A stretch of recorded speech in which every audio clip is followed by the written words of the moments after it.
ముగ్గురికి 100%, ఏపీ నుంచి ఇద్దరు, తెలంగాణ నుంచి ఒక్కరు, దేశవ్యాప్తంగా మరో 9 మందికి అన్నటువంటిది హైలైట్ చేసుకొచ్చారు. ఇందులో ఐఐటీల్లో, ఎన్ఐటీల్లో ప్రవేశాలకు ఉద్దేశించి జేఈ మెయిన్ ఫలితాలు విడుదలయ్యాయి అన్నటువంటి హైలైట్ చేశారు. అయితే సిక్కోలు ఇసుకలో అరుదైన సిర్లు, మన తీర ప్రాంతాల్లో rare earth elements, smart phone నుంచి ఎలక్ట్రిక్ వాహనాల వరకు, కంప్యూటర్లు, రాకెట్ ఇంజిన్ల తయారీలు, వెహికల్కు ప్రపంచ గతిని మార్చే శక్తి, తీరంలోని లోహాలకు చైనా ఆధిపత్యానికి చెక్ పెట్టేలా భారత్ అడుగులు, సిక్కోలు ముఖ చిత్రం మార్చేలా సీఎం చంద్రబాబు వ్యూహం, మూలపేట నుంచి ఈస్ట్ కోస్ట్ ఇండస్ట్రియల్ కారిడార్ ప్రారంభం, శ్రీకాకుళం కేంద్రంగా రేర్ ఎర్త్ వాల్యూ చైన్ పరిశ్రమలు అన్నటువంటిది హైలైట్ చేస్తే, స్మార్ట్ ఫోన్ నుంచి కంప్యూటర్ల వరకు, ఎలక్ట్రిక్ వాహనాల నుంచి ఎల్ఈడి లైట్ల వరకు, రక్షణ రంగ పరికరాల నుంచి రాకెట్ ఇంజన్ల వరకు, ఏది తయారు చేయాలన్నా భూమి పొరలో లభించే అరుదైన లోహాలు, రేర్ ఎర్త్ మినరల్ ఎలిమెంట్స్ చాలా ముఖ్యం. సూపర్ లోహాలుగా భావించే రేర్ ఎర్త్ ఎలిమెంట్స్ లేకుంటే స్మార్ట్ ఫోన్ పనిచేయదు, ఎలక్ట్రిక్ కార్ నడవదు. ఆధునిక సాంకేతికత ఎంతో కీలకంగా మారిన వీటి ఉత్పత్తి రిఫైనింగ్లో చైనా అగ్రస్థానం, భారత్ సుమారు 6% నిల్వలు ఉన్నప్పటికీ ఉత్పత్తి మాత్రం చాలా తక్కువ. విషయంపై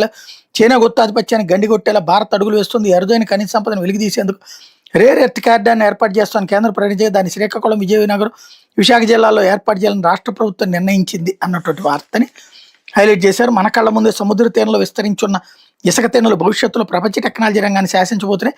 వెనుకబాటు కేర్ ఆఫ్ అడ్రస్ అయిన శ్రీకాకుళం జిల్లా రానున్న రోజుల్లో దేశ రక్షణ, ఎలక్ట్రానిక్స్ రంగాల కీలక కేంద్రంగా మారబోతుంది.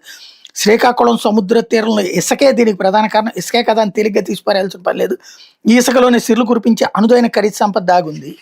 చూడండి ఎంత దారుణాతి దారుణమైనటువంటి మోసగాళ్ళు అంటే, జగన్ టైంలో ఇదే పని, ఆ ఇసుకలో నుంచి రేర్ ఎర్త్ మినరల్స్ తీస్తుంటే ఇసుకని ఫిల్టర్ చేసి జల్లెడి చేసేసి దానికి ఉన్నటువంటి క్వాలిటీని నాశనం చేసేస్తున్నాడు, పర్యావరణాన్ని నాశనం చేసేస్తున్నాడు అని చెప్పేసి పెద్ద ఎత్తున స్టోరీలు రాశారు.